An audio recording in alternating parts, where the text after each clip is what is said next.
Assalamualaikum and hi to everyone. Kita mulakan majlis kita pada petang ini with the recitation of the Surah Al-Fatihah.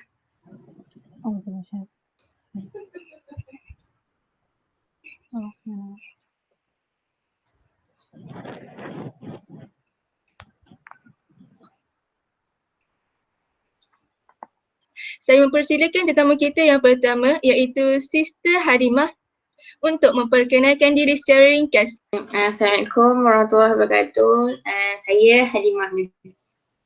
Saya Halimah Muhammad Noor. Sekarang saya belajar di Universiti Sultan Zainal Abidin dalam kos Kekayaan Islam.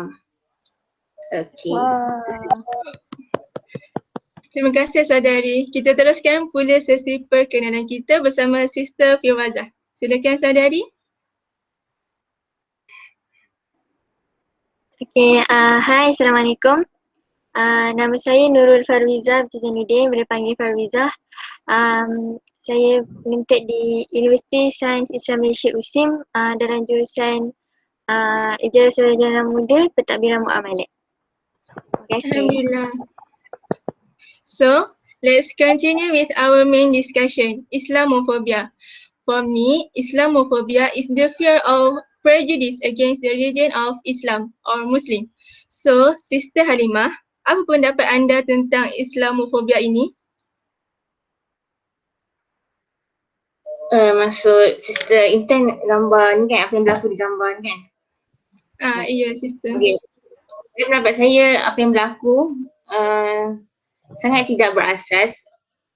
Ini adalah merupakan salah satu bagi saya penindasan kepada manusia sebab mereka pekerja ini dikenakan seperti begini kerana disebabkan oleh tindakan mereka untuk berpuasa. Jadi saya rasa perkara itu sangat tidak berasas kerana dia macam menyekat kebiasaan seorang untuk mempraktiskan ajaran agama dia. So perkara ini sangat tidak berasas dan sangat tak patut berlaku di Malaysia sepatutnya. Sekarang saya pula kan? Silakan. Okey, Assalamualaikum warahmatullahi wabarakatuh. Nama saya Farah Natasha. Nama saya Farah Natasha binti Sahimi. Okey, pada pendapat saya tak setuju dengan saya tak setuju dengan majikan yang non-Muslim ini memperlakukan sedemikian, iaitu dia pukul ataupun dia rotan kan, dia dibelasah dengan rotan selain diacukan pistol. Saya tak setuju dengan perbuatan ni hanya kerana mereka ni Muslim dan mereka tak dapat melaksanakan kewajipan sebagaimana ni tuntutan mereka dalam agama Islam. Disebabkan ini mereka majikan dia ibaratnya berhak memukul. Bagi saya tak setuju sebab sebagai seorang Muslim pun kita ada sendiri cara kita untuk menghormati penganut lain untuk beribadat. Kita tak ada halang pun. Buddhis ke, Hinduism ke, Christianity ke, dia nak buat apa-apa kewajipan sebagai penganut agama mereka, Muslim sendiri tak halang. Jadi mengapa mereka buat begini kepada kita? Bagi saya sangat-sangat tak adil. Melainkan kalau mereka sendiri yang membuat apa-apa aktiviti ibadah mereka yang mengganggu ketenteraman awam, itu wajar untuk kita buat tindakan lah supaya hal-hal macam ni dia tak menggugat ketenteraman awam. Macam tu. Itu pendapat saya. Boleh saya tambah sikit? Boleh. Silakan.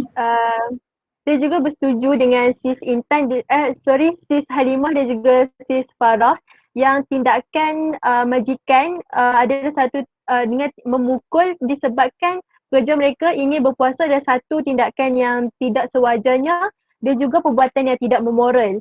Sebab kita juga faham bahawa Islamofobia ni adalah satu pandangan prejudis terhadap Islam, umat Islam dan hal-hal yang berkaitan dengan Islam. Jadi berdasarkan gambar yang kita lihat, kita sudah pun dapat lihat bahawa Islamofobia ni sudah pun berlaku di kalangan komuniti kita, iaitu di Malaysia itu sendiri. Sebelum ni kita hanya dapat lihat di China, di India dan sebagainya. Tapi rupanya di Malaysia juga turut berlaku Islamofobia, tapi disebabkan dalam komuniti yang kecil, jadi mungkin kita kurang aware tentang perkara itu. Jadi bagi saya tindakan bos terhadap pekerjanya yang ingin melakukan satu suruhan agama ni kan adalah satu diskriminasi lah terhadap penganut agama Islam itu sendiri.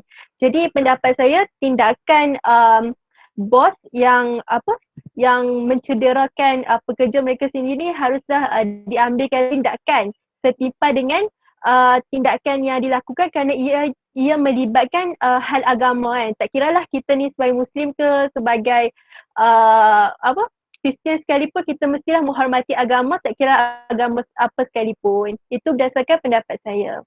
Jadi macam mana dengan kawan-kawan yang lain?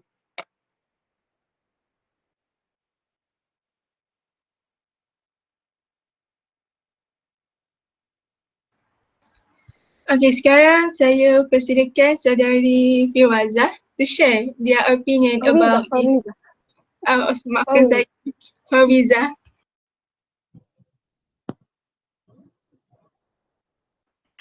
Okay, pada pandangan saya, berdasarkan apa yang saya sedang belajar juga sekarang, saya belajar tentang etika antara pekerja dan juga majikan. So, seandainya anda kata benda ni tak melibatkan agama sekalipun, perbuatan ni tetap salah sebab apa? Ini melanggar hak asasi manusia dan juga hak sebagai seorang pekerja. Seorang pekerja tak sepatutnya dilakukan sebeginilah. Dan pandangan saya terhadap perkara ini, sebenarnya majikan tu takut dengan pekerja mereka sendiri sebab mungkin terlalu banyak keganasan-keganasan yang berlaku di barat dan Islamofobia tu dah masuk ke dalam masyarakat Malaysia sedikit demi sedikit. So, kalau kita lihat apa sebenarnya punca-punca Islamofobia ni, dia berpunca daripada sesetengah penganut agama Islam yang tidak mengamalkan agama Islam tu secara menyeluruh. Sebab tu wujudnya teroris, ISIS, anti-Kristian dan sebagainya. Kumpulan-kumpulan inilah yang menyebabkan wujudnya terms Islamofobia ni dan menyebabkan orang-orang di luar, orang-orang barat sangat takut dengan masyarakat Islam sebab mereka ini mengenalkan Islam dengan keganasan. Contohnya seperti ISIS dan juga teroris, apa yang mereka selalu sebarkan ialah orang-orang bukan Islam darahnya halal dibunuh. So itu apa yang orang-orang barat pegang dan apa yang tersebarlah di barat. So pandangan saya kenapa perkara ni semakin menular, hakikat asalnya ialah salah kepada orang masyarakat Muslim itu sendiri kerana kita tak mengamalkan agama Islam tu secara menyeluruh. Itu je. Wow.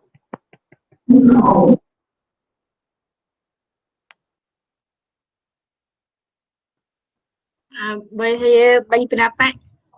Okay, terus. Silakan. Saya juga setuju dengan apa yang saudara-saudara saya katakan sebab tindakan yang majikan tu buat tak wajar. Sebab mereka orang Islam berhak untuk menunaikan kewajipan yang disyariatkan ke atas mereka. Walaupun dia orang kena pukul ke maaf. Mereka berhak untuk menunaikan kewajipan yang disyariatkan ke atas mereka tanpa sebarang halangan. Tindakan majikan yang memukul pekerjanya merupakan kesalahan yang besar dan jelas bahawa majikan tu tidak suka akan ajaran Islam yang diamalkan oleh pekerja-pekerjanya atau istilah lain Islamofobia. Itu sahaja daripada saya. Okay. Wow. Okay, saya jangan tinggal Okay, giliran saya pula untuk menyatakan pendapat saya tentang isu yang berlaku dekat daripada berita tu tadi. So, saya setuju seperti apa yang kawan-kawan saya kata tadi, macam Farah cakap, apa yang Fariza, Halimah, Atira dan Saadah cakap tadi.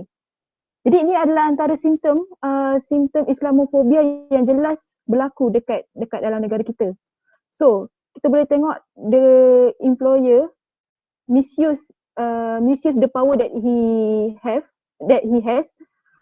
by abusing their employee. So, but in this case, I want to see in another side. Alright. Kalau kita tengok side lain, okay, kan macam kita tahu majikan tu ada simptom Islamofobik dekat dalam diri dia. Jadi mungkin dia dah ada peraturan dekat dalam company dia tu mengatakan yang tak boleh tu, tak boleh ni. Ada dia punya undang-undang ni kan yang tak membenarkan pekerja-pekerja dia buat ibadah Islam tu. Jadi apa yang saya katakan pekerja yang pekerja Muslim ni sangat berani untuk buat sesuatu yang dirasa betul, sesuatu yang betul. Kiranya dia memilih untuk berpuasa instead of takutkan majikan dia. Kira kat situ jaranglah sebenarnya kita nampak sekarang ni pekerja-pekerja yang yang tak takut, yang berani untuk melawan undang-undang yang telah ditetapkan oleh majikan. So kat sini kita boleh puji untuk tindakan pekerja-pekerja yang telah di smash tu, yang telah dipukul oleh majikan sebab mereka pilih untuk berpuasa walaupun diorang dah kena diorang tahu majikan diorang tak suka benda tu. So itu pendapat saya. Baiklah. Setelah mendengar pelbagai pendapat mengenai isu Islamofobia tersebut daripada semua rakan-rakan kita, apakah pula overcome atau cara mengatasi bagi masalah Islamofobia ini?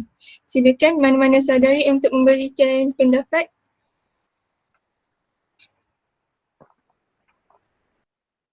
Siapa cepat dia dapat. Siapa Saya dulu. silakan. Okay, bismillahirrahmanirrahim. Sorry kat tempat saya hujan sikit, so maybe tak dengar sangat. Saya cuba kuatkan, ya Allah ada kucing, sorry. Okay, bagi saya how to solve this problem and what are the solutions that we need to apply. I think first of all, we ourselves need to increase the awareness of Muslim people and culture and Islam as a religion. Maksudnya kita okay, zaman sekarang saya rasa everyone has their own social media where the platform that we can spread awareness about the facts of Islamophobia, which actually maybe orang salah ada orang yang misinterpreted the terms of Islamophobia. So by spreading the awareness, it can macam nak cakap, dia akan membuka mata bahawa maybe sebelum ni mereka telah menyalah anggap ataupun salah tafsir. Sebenarnya Islamophobia ni bukanlah seburuk yang disangkakan sebelum ni. It's not as bad as what they expected before. But actually kalau kita banyak kan membaca and kita akan banyak mengetahui. So kita sendiri kalau kita sedar betapa Islamofobia ni adalah satu simptom yang bahaya, jadi kita kena banyakkan awareness. Kita kena banyak spread awareness so that people can view the symptom in another perspective. Like that. And second, kita sendiri yang kena ada strategi. Kita sendiri kena ada kemahiran. Maksudnya kalau dari segi diri sendiri, kita kena jadi Muslim yang betul. Allah, battery low. Okay, kita kena jadi Muslim yang seperti Sis Farwizah bagi tahu tadi. Sebab apa jadinya Islamofobia ni? Sebab ada sesetengah Muslim yang there are Muslim don't practice Islamic teaching comprehensively. So apa solutionnya? Kita kena practice comprehensively. So macam itulah cara dia. Kita sendiri kena practice secara syumul, and then we ask our family to do the same too, and insyaAllah it can grow slowly. It takes time, but I know everything and every progress takes time. So don't be afraid to take changes like that. Wow. Nice opinion. Saya setuju, boleh saya macam lah, boleh saya tambah? Sorry. Okay, saya setuju dengan pendapat Farah tadi tentang awareness. Ya. Lepas awareness, saya rasa antara perkara yang penting juga adalah mentality. Mentality ni dia tak boleh bentuk dalam waktu jangka masa yang singkat. Saya rasa untuk bina mentaliti masyarakat tentang Islamofobia, khususnya masyarakat non-Muslim, saya rasa perkara tu perlu semua pihak perlu tanggungjawab. Kerajaan perlu main peranan dia dalam education. Kita masyarakat selalu kena ingatkan orang-orang di sekeliling kita. Maybe kita dekat sini ramai ada yang kawan bukan Muslim kan. So mentaliti ni saya rasa boleh dibentuk dari segi sektor pendidikan lah, sebab kita semua bermula daripada pendidikan, tapi dalam masa sama tak dinafikan ada masyarakat Malaysia yang tercecah dalam pendidikan. Mungkin boleh jadi bos tadi yang mengasari pekerja dia tu, mungkin dia seorang yang tidak terlalu expose, tidak terlalu terdedah dengan tentang Islamofobia, tentang Islam tu sendiri mungkin. Dan poin saya adalah kita sama-sama untuk atasi perkara ni, kita kena sama-sama bantu untuk masyarakat kita wujudkan mentaliti yang lebih positif tentang menghormati agama masing-masing. Itu pendapat saya.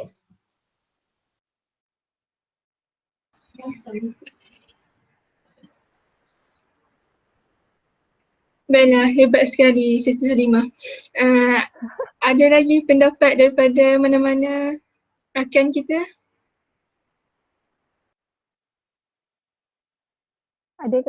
Tadi saya cuba tanya. Okay, macam apa yang Farah cakap, Halimah cakap, spread awareness.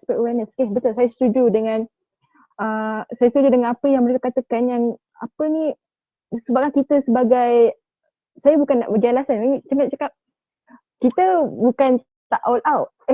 Saya nak cakap kita all out. Kita try untuk all out. Tapi mengikut kemampuan kita sekarang sebagai orang yang marhain yang macam tak ada kuasa selain untuk kita dan keluarga kita saja. Jadi apa yang termampu kita buat, kita lakukan. Macam kita boleh untuk spread awareness, kita boleh spread, maka kita wajib untuk kita spread awareness. Cuma ada beza antara spread awareness dengan spread hatred. Okay, kalau spread awareness ni, okay, macam apa yang kita kata, macam apa, kita post guna social media kita tentang, contoh kita nak cakap pasal bahayanya Islamofobia ni dekat apabila dia telah berkembang dekat dalam negara kita. Itu kalau spread awareness, kita bagi tahu apa kesan-kesan buruk, apa mudaratnya kepada negara kita kalau kita tak kita tak kekang dengan elok. Maksudnya bahayalah benda tu dekat untuk negara kita. Tapi kalau spread hatred ni, contoh apa tadi, majikan tu apa, pukul pekerja dia tu kan. So kat situ katakan kita sebagai society, so kita tengok dia, wah teruknya kau ni kan, macam wah apa ni, macam kita kecam dia macam kita kecam dia teruk sampai gunakan perkataan yang macam hey SOB tu kan, son of bitch kata kan. Kita macam nak cakap kita nak tunjuk yang Islam tu adalah agama yang rahmatan lil alamin. Islam rahmatan lil alamin, tapi kita guna perkataan-perkataan yang buruk. Contoh macam apa Islam ajar? Islam ajar benci perbuatan Islamofobia tu. benci perbuatan, bukan benci orang. Jadi kalau kita nak tunjukkan yang betapa Islam tu adalah satu agama yang rahmatan lil alamin, maka kita kena, macam mana nak cakap, maka kita kena tunjuklah akhlak yang sebetulnya. Jangan kita macam cakap keluar kau daripada Malaysia, gitu macam kau Islam kan, kenapa kau cakap macam tu, macam tu lah. Just like what happened to Sajat, right? Yeah, right now. Yes. Nak kata perbezaan antara spread awareness dengan spread hatred. Kita kena betul kita kena spread awareness, tapi kita kena jaga akhlak kita dalam masa kita spread awareness tu. Okay, itu pendapat saya. Silakan kalau ada Atira ke Ida ke. Israel Koya.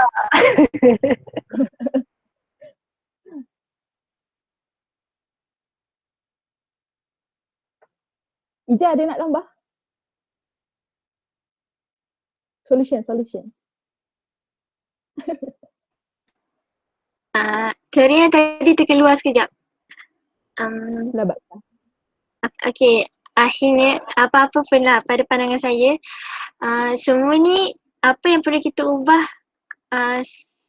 adalah sekecil-kecil perkara yang kita mampu lakukan sekarang ialah diri kita. Saya percaya kawan-kawan saya yang saya baru kenal ni pun bersetuju dengan apa-apa yang kita kena ubah, yang kita mampu lakukan sekarang ialah diri kita sendiri. Dan benda tu, mungkin benda ni take time, macam tadi Sis Farah cakap kan, benda ni akan take time, tapi percayalah sekecil-kecil perubahan kita cuba lakukan, andai kata niat tu betul dan benar-benar ikhlas, insya-Allah Allah akan bantu kita sebenarnya. Rasulullah SAW juga masa zaman baginda dan para sahabat pun bukanlah baginda sebarkan agama Islam tu setahun dua, tak. Bertahun-tahun baginda ambil masa untuk sebarkan agama Islam. So apalah sangat kita ni sebagai orang Islam untuk tidak mempertahankan, dan kenapa kita nak mengeluh untuk tidak menyebarkan kebaikan.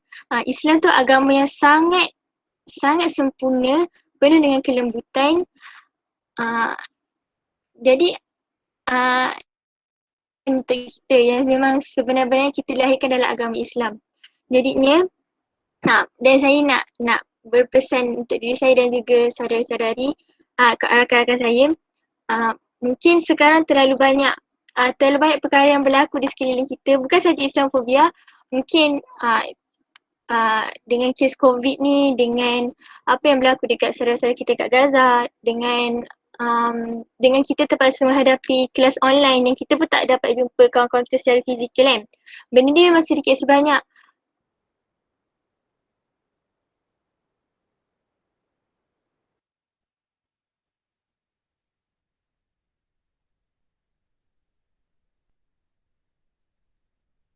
Sangkut je. Mungkin dia ada masalah internet.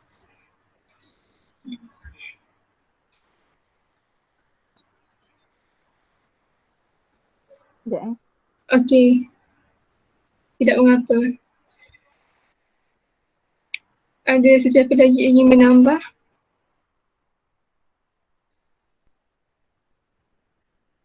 Maybe orang lain boleh cakap dulu, nanti Sis Fariza okey disambung.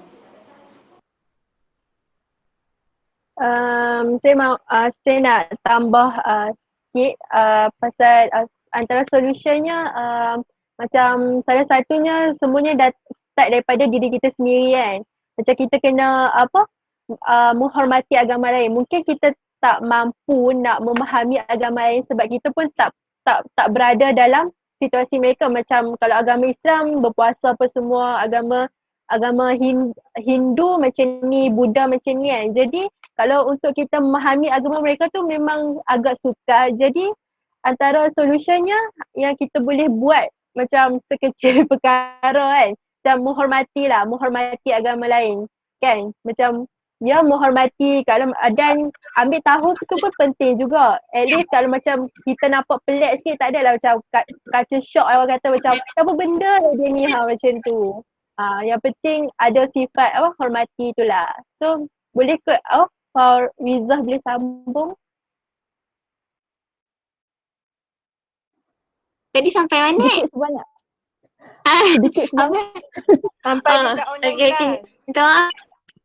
Okay, minta maaf Okay, apa yang berlaku di sekeliling kita sekarang sedikit sebanyak memberi kesan kepada emosi kita dengan tingkah laku kita. Uh,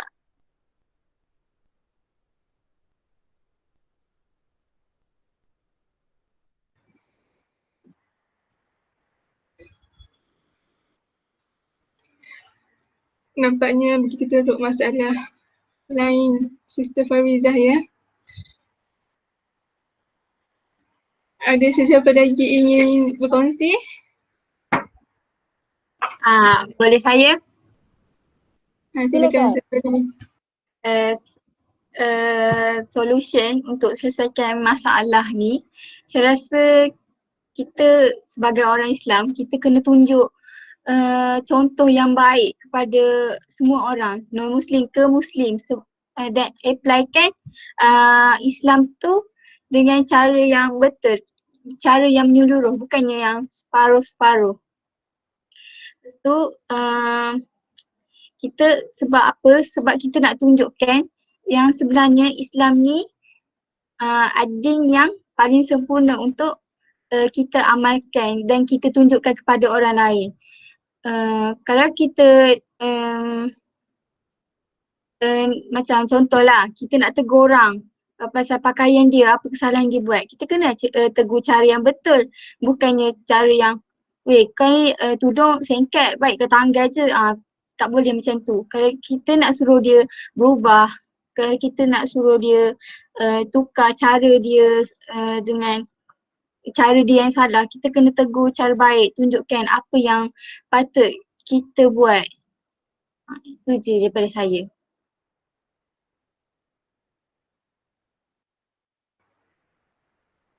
Nanti saya try minta try minta Farizah punya point tu, nanti kita share sama-sama. Okey. Ada lagi ke? Saya nak tambah boleh?